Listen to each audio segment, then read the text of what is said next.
معصوم اس ملاپ والی جگہ پر جمع ہوا۔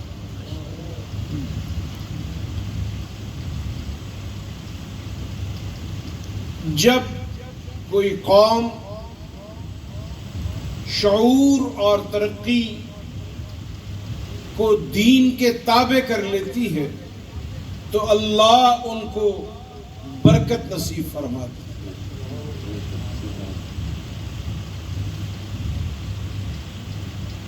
آج مدینہ منورہ زاد اللہ شرفم و تعظیمہ میں جو برکات، جو کشش، جو معصومیت، جو محبوبیت ہے، وہ سرکار دو عالم، جان دو عالم، روح دو عالم، آقا نامدار محمد الرسول اللہ کے غلاموں کی محبت کی وجہ سے۔ صحابہ وہ تھے کہ نبی کریم علیہ السلام نے اگر کبھی لعاب دہن مبارک تھوکنا بھی چاہا تو انہوں نے کبھی اس کو فرش پہ نہیں گرنے دیا۔ کسی نے کاغذ پہ لیا، کسی نے کپڑے پر لیا اور کسی نے اپنے ہاتھوں پہ لیا۔ تاریخ گواہ ہے کہ 63 سالہ زندگی میں آقا نامدار محمد الرسول اللہ صلی اللہ علیہ وآلہ وبارک وسلم کے غلاموں نے کبھی حضور کی طرف پشت نہیں کی تھی۔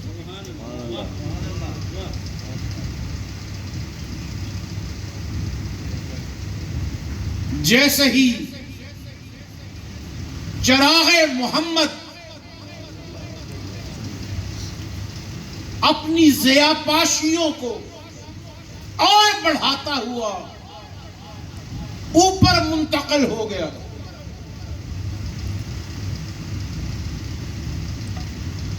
تو نبی علیہ السلام کے مؤذن مدینہ چھوڑ گئے۔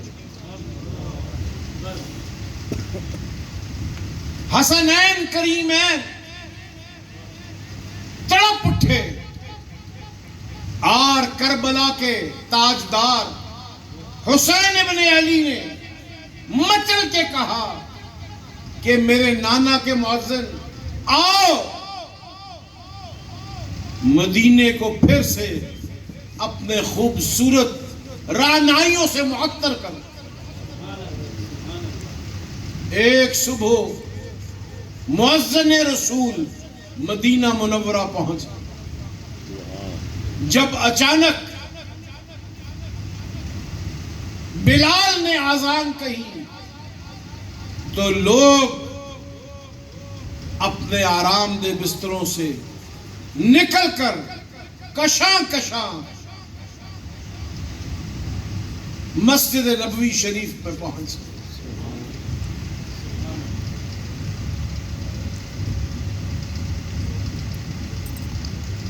حسین ابن علی نے کہا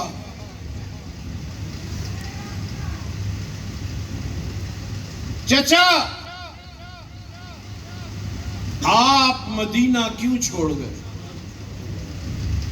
کہا مجھ میں یارہ نہیں، حوصلہ نہیں کہ میں اشہد ان محمد الرسول اللہ کہوں اور سامنے ذات مصطفیٰ کو نہ پاؤں۔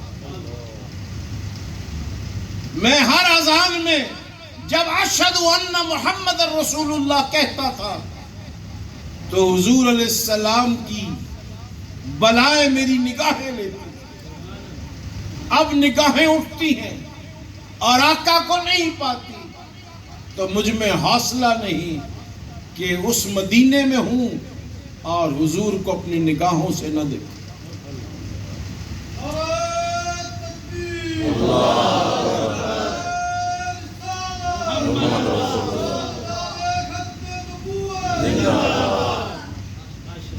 صاحبو، اللہ والوں نے معبود محمد لوگوں کے دلوں میں پہنچا دیا اور نقشہ محمد بھی لوگوں کے کرداروں میں سجا دیا۔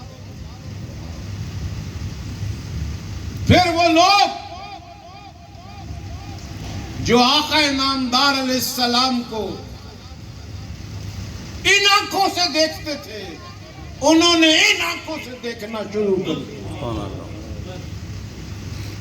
ایک ہم ہی ہیں جو آنکھوں سے پہلاتے ہیں۔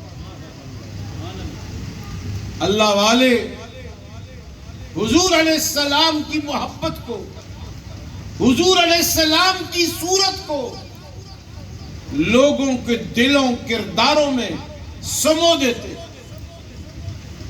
اور صحابہ نے جہاں سے سفر چھوڑا تھا وہ لوگ مدینے کی محبت دل میں پیدا کر کے بار بار مدینے کی گلیوں کی اٹھان کو لوگوں کے دلوں میں پہنچاتے۔ آج پوری کائنات میں مدینے کی گلیوں پر ہر مسلمان نچھاور صاحبو، آقا نامدار محمد الرسول اللہ صلی اللہ علیہ وآلہ وبارک وسلم نے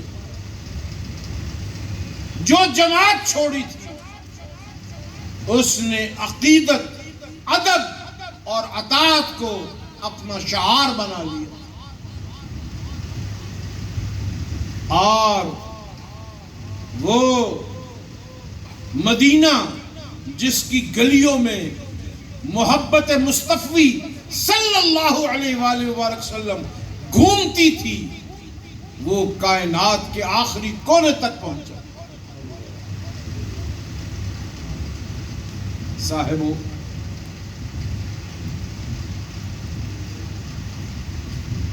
یہ ملک پاکستان ہم نے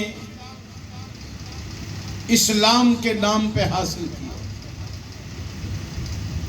ہمارا مشن قرآن کو نگاہوں میں پھیرانا اور اپنی زندگیوں میں جگمگانا۔ اگر ہماری عدالتیں قرآن عظیم کے مطابق فیصلے کریں گی تو انشاءاللہ اللہ کی رحمت نازل ہو۔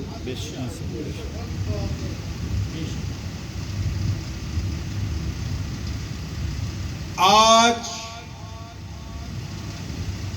اس وقت 72 گھنٹے اور 22 منٹ ہو چکے ہیں امارات شرعیہ افغانستان کو معرض وجود میں آئے ہو۔ اس مختصر سے وقت میں کابل میں ایک نکسیر نہیں،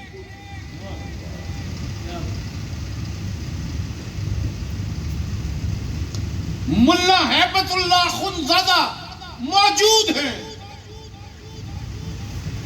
نہ صدر ہے نہ ڈپٹی کمشنر ہے، لیکن بازار کھلے ہیں، دفاتر چل رہے ہیں، بچیاں سکولوں میں آ رہی ہیں، اور افغانستان کی کرنسی اس 64 گھنٹے میں 17 پیسے مہنگی ہو گئی۔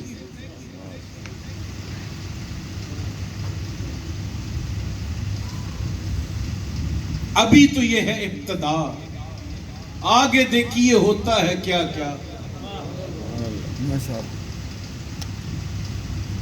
طالبان کو اپنے آپ کو منوانے کی جلدی نہیں، وہ چاہتے ہیں کہ فارسی بولنے والے ہوں، ازبک بولنے والے ہوں، سب کو ساتھ لے کر چلیں۔ اپنے عقیدے کے لوگ، شیعہ عقیدے کے لوگ اور دیگر تمام لوگوں کو وہ ساتھ لے کر چلنا چاہتے۔ میرے محترم دوست، آج سے 120 سال پہلے حضرت شیخ التفسیر امام الاولیاء حضرت لاہوری رحمت اللہ علیہ نے مولانا علامہ شبیر احمد عثمانی کو دارالعلوم دیوبند سے خدام الدین کے جلسے میں شیراں والا بولا. رات کو علامہ شبیر احمد عثمانی رحمت اللہ علیہ نے ضرورت نبوت اور ضرورت ختم نبوت کے عنوان پر خطاب فرمایا. اس زمانے میں انگریز کے دور حکومت میں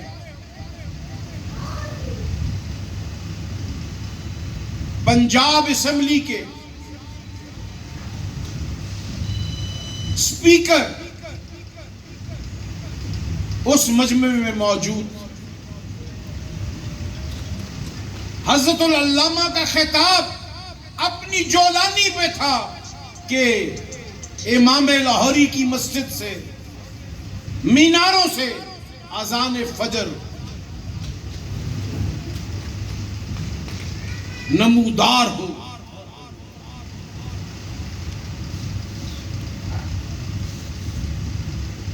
پنجاب اسمبلی کے اسپیکر سر فضل حسین جو ضلع فیصل آباد ٹوبہ ٹیک سنگھ اور کمالیے کے علاقے میں 250 مربع زمین کے مالک تھے. ان کے نانا بھی ذیلدار تھے اور دادا بھی ذیلدار تھے. اس نے روتے ہوئے کہا کاش میری ماں نے مجھے آکسفورڈ یونیورسٹی بھیجنے کی بجائے اسی مدرسے میں بھیجا ہوتا جہاں شبیر احمد عثمانی کی ماں نے اس کو داخل کروایا.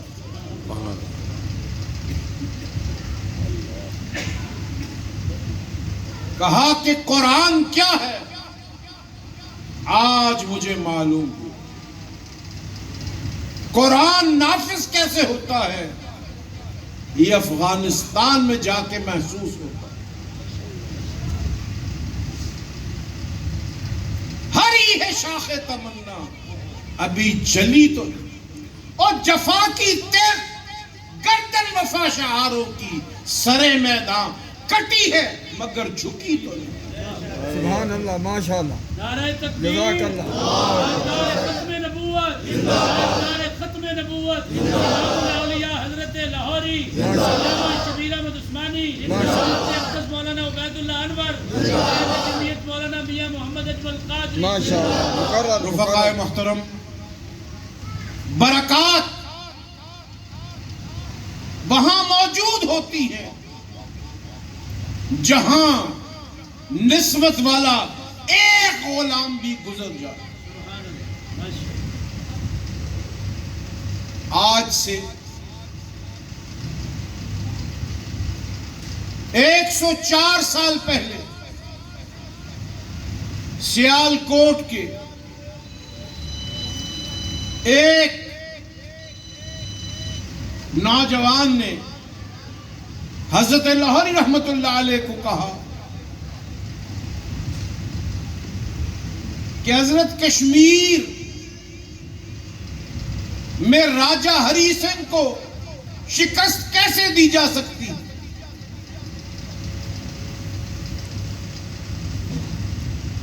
اس لیے کہ علماء مہاراجہ ہری سنگھ کی فسطائیت کے خلاف گجرانوالہ سے سیالکوٹ تک کا علاقہ جہاد کے لیے سرگرم کر چکے اور جموں میں مجلس احرار اسلام کے قائدین نے کشمیر جیل بھرو تحریک کا آغاز کر دیا.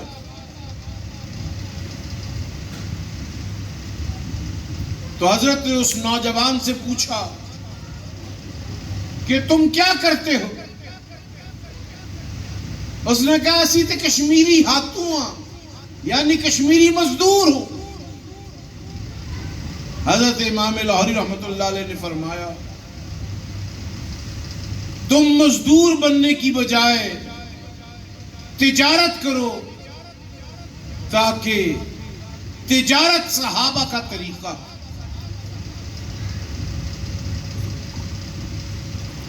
انہوں نے کہا حضرت میں کہاں جاؤں؟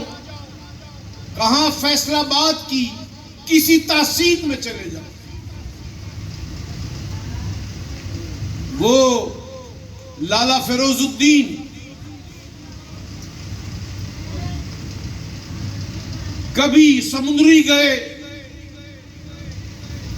کبھی فیصل آباد کی اور تحصیلوں میں گئے، اور وہاں جا کر 2 دن کے بعد جمعرات کو شیرہ والا رپورٹ پیش کرتے. حضرت فرماتے نہیں تمہارا مقام وہ نہیں. جب لالا فیروز الدین صاحب نے بتایا کہ میں گزشتہ ہفتے ٹوبہ ٹیک سنگھ سے ہو کے آیا ہوں، حضرت نے فرمایا یہ تمہارا مقام، اللہ تمہاری تجارت کو فروغ دے گا اور تمہارے نسلوں سے دین کی آبیاری کا وسیلہ بنے.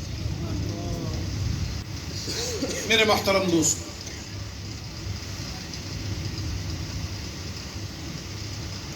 ذرا نم ہو تو بہت زرخیز ہے یہ مٹی صاحب. آج اسی تسلسل کی برکات کو بڑھانے اور نبھانے کے لیے قافلہ جمعیت علماء اسلام کا پڑاؤ اس سی پیک کے ذریعے سہولت سے یہاں ہو گیا. میں راستے میں اپنے ڈرائیور کو بتا رہا تھا کہ جس رجانے سے ہم سہولت سے آئے ہیں، آج سے 42 سال پہلے حضرت امام الہدا قطب العالم حضرت مولانا عبید اللہ انور رحمۃ اللہ علیہ کے حکم سے میں لاہور سے کمالیہ پہنچا، شیرہ والے کے لنگر پکانے والے حاجی بشیر احمد کے ساتھ. ہم اور حاجی بشیر احمد صاحب جب کمالیہ پہنچے تو وہ آخری بس تھی. ایک ٹریکٹر میں ہم بیٹھ کر کمالیہ سے رجانا پہنچ گئے. معلوم ہوا کہ اب صبح 9 بجے ٹوبہ ٹیک سنگھ بس جائے گا اور مجھے تو نسبتوں کو پانی دینے کی ڈیوٹی کرنی تھی.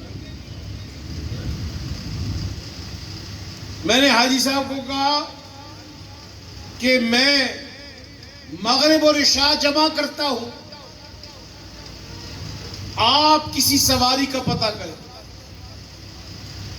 کوئی گدھا مل جائے، کوئی کھوتا ریڑی مل جائے، کوئی ٹریکٹر مل جائے، بیل گاڑی مل جائے، کوئی چیز بھی ہو، ہم ٹوبہ ٹیک سنگھ پہنچے. حاجی بشیر احمد صاحب 1 گھنٹے کے بعد آئے اور کہا کہ ایک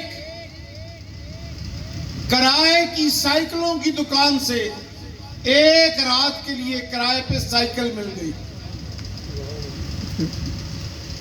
رجانا سے ٹوبہ ٹیک سنگھ غالباً 8-9 میل تھا. میں نے حاجی صاحب کو بٹھایا اور اللہ کا نام لے کے سائیکل چلانی شروع کی اور ہم رات 2 بجے لالا فیروز الدین صاحب کے مکان پہ پہنچے.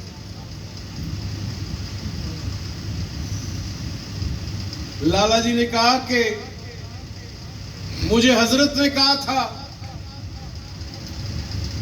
کہ لالا جی آپ کام کریں، آپ کو سرپرستی کی کمی نہیں آئے گی. میں نہیں ہوں گا، میری اولاد ہوگی، میری اولاد کے بعد میرے پوتے بھی آپ کی نسلوں کی رہنمائی کے لیے موجود ہیں. میرے محترم دوست، اہل اللہ کے یہاں تسلسل اور وفا اور حیا، اور یہی تبرکات مدینہ منورہ. صحابہ جہاں بھی گئے، صحابہ جہاں بھی گئے، انہوں نے وفا کو، حیا کو اور تجارت کو نہیں چھوڑا.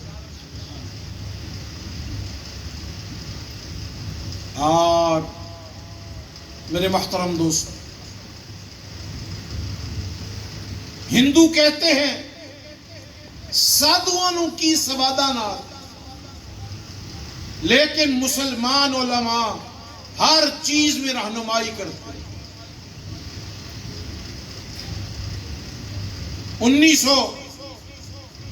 2011 میں طالبان پوری دنیا میں گالی بن گئے. ایک رات اچانک 11 بجے مولانا سمیع الحق صاحب رحمت اللہ علیہ اپنے داماد کے ساتھ شیراں پہنچے. شدید سردی تھی. حضرت نے فرمایا مجھے نیند نہیں آ رہی تھی کہ ہم نے 100 سال سے محنت کی، یہ بغیرت اس کو سفر کر رہے.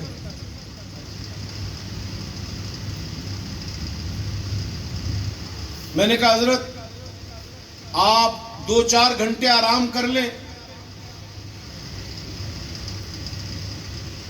ہم فجر سے پہلے ماڈل ٹاؤن جائیں گے اور نواز شریف کو جگائیں گے اور اس کا گریبان پکڑیں گے. چنانچہ صبح 5:30 بجے ہم نواز شریف کی گھر کے باہر جامع مسجد اتفاق میں پہنچ گئے. میں نے ان کے ملازموں کو کہا کہ دیکھو اگر تم چاہتے ہو کہ امن اور چین رہے تو ہم نماز کے 8 گھنٹے کے بعد میاں صاحب کے گھر آئیں گے، وہ اپنے گھر میں جاگتے ہوئے ہونے چاہیے.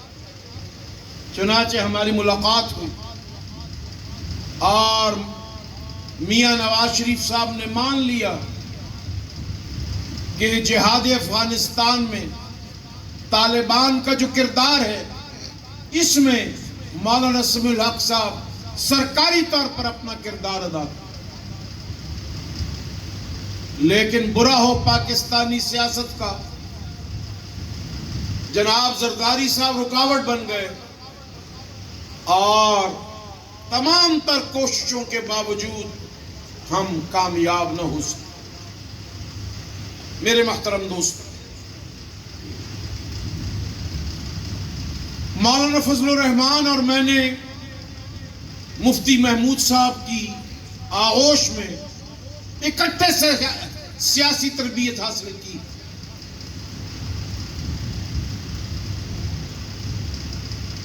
لیکن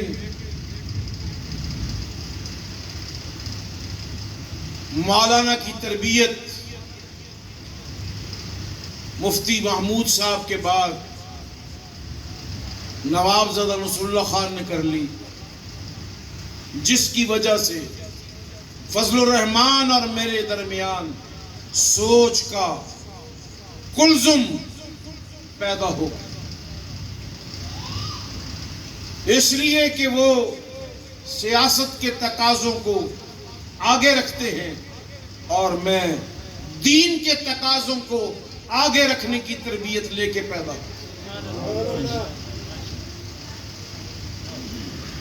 ہماری بنیاد اور تربیت ایک ہے، لیکن سوچ اور نتیجے کا فرق ہے. اس لیے میرے محترم دوست، میں نے محسوس یہ کیا کہ جب انسان بہت سی چیزوں کے بیانے پکڑ لے تو وہ خاص دائرے سے نکل نہیں سکتا. اس لیے میرے محترم دوست، ہم نے اپنے بزرگوں کی شمع کو آگے جلانے اور بڑھانے کے لیے تمام تر احترام کو برقرار رکھتے ہوئے آگے نکلنا کا فیصلہ. اس لیے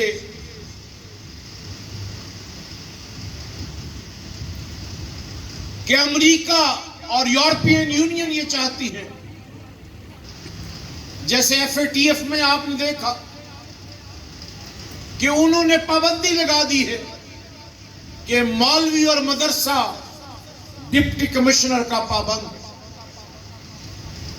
لیکن اگر ایسا ہوتا ہے تو وہ ملک لیبیا بن جاتا ہے، وہ ملک عراق بن جاتا ہے، وہ ملک شام بن جاتا ہے. اس لیے ہم نے چائنا کو ایسٹ انڈیا کمپنی کی طرح ملک میں حکومت کرنے کی بجائے تجارت کرنے کی دعوت دی. ہم نے چینیوں سے کہا ہم پہ حکومت مت کرو، ہمارے ساتھ مل کے تجارت کرو، تاکہ نفع تم لو اور نفع ہماری قوم بھی.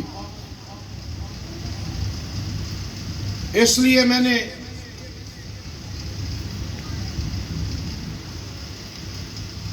چینی سفیر کو کہا کہ ہم کوشش کریں گے کہ ہر مدرسے کے سالانہ بجٹ سے آدھے پیسے نکال کے ہر مدرسے کا اپنا ہی کمپنی بنا دیں اور تجارت میں آگے نکل. اس لیے کہ نوٹ کمانا امریکہ کا حق ہے، ہم یہ حق چین کو نہیں دے سکتے. ہم چین کی تجارت میں شرکت گوارا کرتے ہیں، پاکستانی نظام پہ حکمرانی کی نہیں. ابھی پرسوں گوادر میں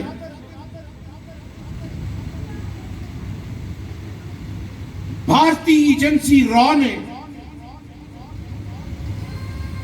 2 چینی جو کام کے بعد گھر واپس جا رہے تھے ان کو خودکش حملے میں مار دی. چینی سفارت خانے نے کہا کہ پاکستان ان کی حفاظت کرے. میں نے ایک بیان میں کہا حفاظت ہم کر رہے ہیں، لیکن آپ کا غرانہ اور غصہ کرنا جائز نہیں.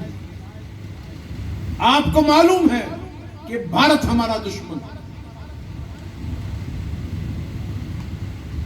وہ کچھ بھی کر سکتا ہے، لیکن ہم چینیوں کے قتل کے بدلے پاکستانی حکمرانی میں آپ کی شراکت کو گوارا نہیں کر سکتے.